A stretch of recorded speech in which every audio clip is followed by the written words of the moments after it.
আসসালামু আলাইকুম প্রিয় শিক্ষার্থীরা, কোর্স টিকার নতুন একটি ক্লাসে তোমাদের স্বাগতম। আজকের এই ক্লাসে আমি তোমাদের সাথে আলোচনা করব তোমাদের ইউনিট 3 এর লেসন 2 থেকে এখানে যে কোশ্চেনগুলো রয়েছে এই কোশ্চেনগুলোর অ্যান্সার নিয়ে। এখানে 1 2 3 4 5 পাঁচটা প্রশ্ন রয়েছে। এই পাঁচটা প্রশ্নের উত্তর আমাদেরকে লিখতে হবে। তো এই প্রশ্নের উত্তরগুলো আমরা মূলত পাবো এর আগে আমরা যে একটি টেক্সট পড়েছিলাম মাইকেল ফেলপস এবং উসাইন বোল্ট সম্পর্কে। এই দুজন ব্যক্তি সম্পর্কে আমরা যে টেক্সটটি পড়েছিলাম সেখানেই মূলত এই প্রশ্নের উত্তর লেখা রয়েছে। তো তোমরা যদি এই টেক্সটটি পড়ে খুব ভালোভাবে বুঝতে পারো তাহলে কিন্তু নিজেরাই এই প্রশ্নের উত্তর লিখতে পারবে। তো চলো এবার আমরা দেখে নিচ্ছি যে কিভাবে আমরা এই পাঁচটি প্রশ্নের উত্তর লিখতে পারি। শিক্ষার্থীরা, আমরা আলোচনা করেছিলাম ক্লাস 9 এর English first paper chapter wise solution. আমাদের ইউনিট 3 এর নাম হচ্ছে পাস্ট টাইম এবং লেসন 2 এর নাম হচ্ছে রিডিং রিয়েলি হেল্পস। আমাদের প্রথম যে প্রশ্ন সেখানে জানতে চাওয়া হয়েছে what makes London Olympics 2012 exceptionally sensational. London 2012 অলিম্পিককে কোন জিনিসটা সবচেয়ে বেশি ব্যতিক্রমী সেনসেশনাল, সবচেয়ে বেশি এক্সেপশনাল ব্যতিক্রমধর্মী এবং সেনসেশনাল চাঞ্চল্যকর করে তুলেছে, কোন জিনিসটা? তো আমরা অ্যান্সারটি ঠিক এভাবে লিখতে পারি যে the London Olympics 2012 was exceptionally sensational because of the incredible performance by Michael Phelps and Usain Bolt. 2012 London Olympic গেমটাকে এক্সেপশনালি সেনসেশনাল ব্যতিক্রমধর্মী চাঞ্চল্যকর হয়েছে কারণ অব দ্য ইনক্রেডিবল পারফরমেন্স, অভাবনীয় বা অবিশ্বাস্য যেই পারফরমেন্স করা হয়েছে, পরিবেশনা করা হয়েছে কাদের মাধ্যমে? মাইকেল ফেলপস এবং উসাইন বোল্টের মাধ্যমে। Both athletes dominated their sports and made the games unforgettable.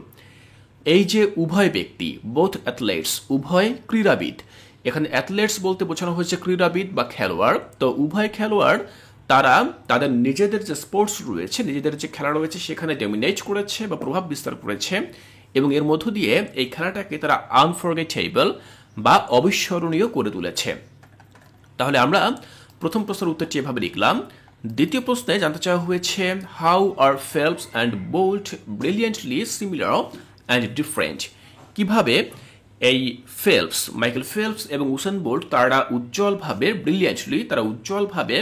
Similar and different, তারা কিভাবে একই রকম আবার কিভাবে ভিন্ন। তো তাদের মধ্যে সিমিলারিটি কি রয়েছে এবং ডিফারেন্ট বা পার্থক্য কি রয়েছে সেটি মূলত আমরা এই প্রশ্নের উত্তরে লিখব।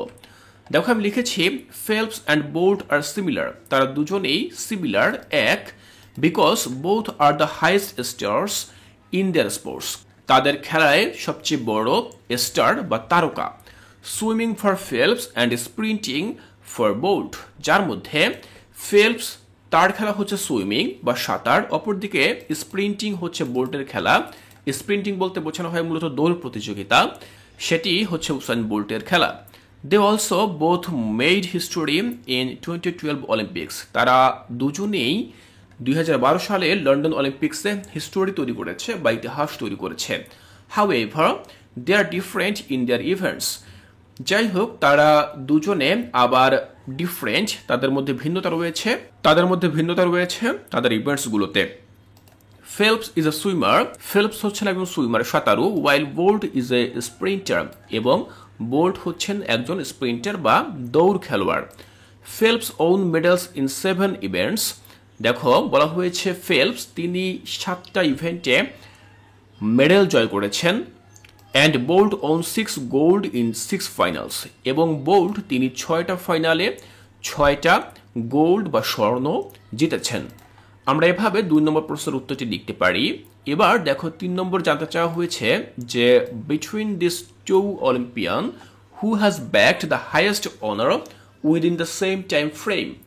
এই দুইজন অলিম্পিয়ানের মধ্যে কে সবচেয়ে বেশি পরিমাণে সম্মান অর্জন করেছে within the same time frame, একই সময়ের মধ্যে কে সবচেয়ে বেশি সম্মান অর্জন করেছে। তো আমরা অ্যান্সার লিখতে পারি, দেখো বিটুইন দিস টু অলিম্পিয়ানস, এই দুইজন অলিম্পিয়ানের মধ্যে Michael Phelps won the highest honour in London.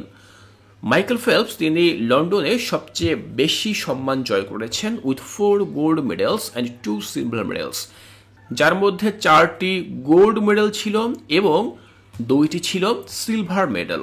তিনি লন্ডন অলিম্পিক গেমসে 4টি স্বর্ণপদক পেয়েছিলেন এবং 2টি রৌপ্য পদক পেয়েছিলেন।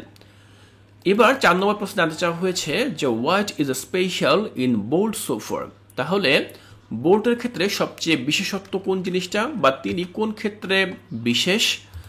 দেখো আমরা লিখতে পারি Bolt is special because he became the first person in the Olympic history to win the 100 metres and 200 metres gold medals in back to back Olympics.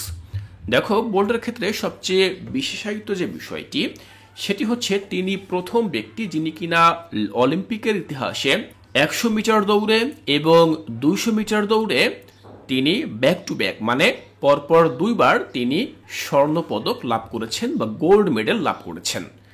He also won relay gold and broke his own Olympic record in 100 metres. দেখো এর পাশাপাশি তিনি আরও একটি record করেছেন। সেটি কি record? তিনি তার নিজের যেই রেকর্ড সেটি তিনি নিজেই ভেঙে ফেলেছেন 100 মিটার দৌড় প্রতিযোগিতায় অংশগ্রহণ করে।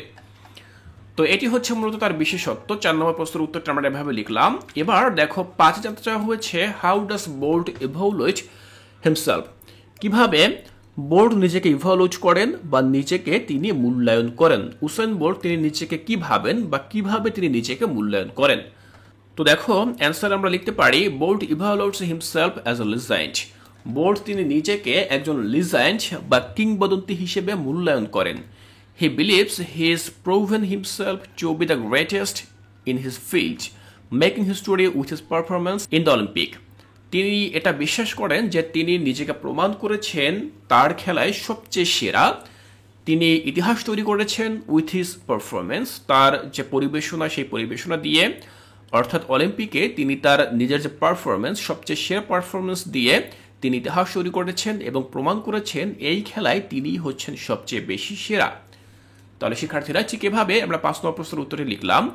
এখানে আমরা মোট 5টি প্রশ্ন দেখেছিলাম, 1 2 3 4 5। আমি আশা করছি এখানে যে প্রশ্নগুলো আমি তোমাদেরকে উত্তর সহ বুঝিয়ে দিয়েছি তোমরা এগুলো খুব সহজভাবেই বুঝতে পেরেছ। এর পরবর্তী ক্লাসে আমরা চলে যাব 3 নম্বর অ্যাক্টিভিটিতে। সেখানে আমরা একটি ফ্লো চার্ট দেখতে পাবো।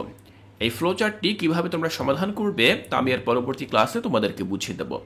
তাই শিক্ষার্থীরা কোর্সটিকায় এর পরবর্তী ক্লাসগুলো দেখার আমন্ত্রণ জানিয়ে আজকের এই ক্লাসটি এখানেই শেষ করছি।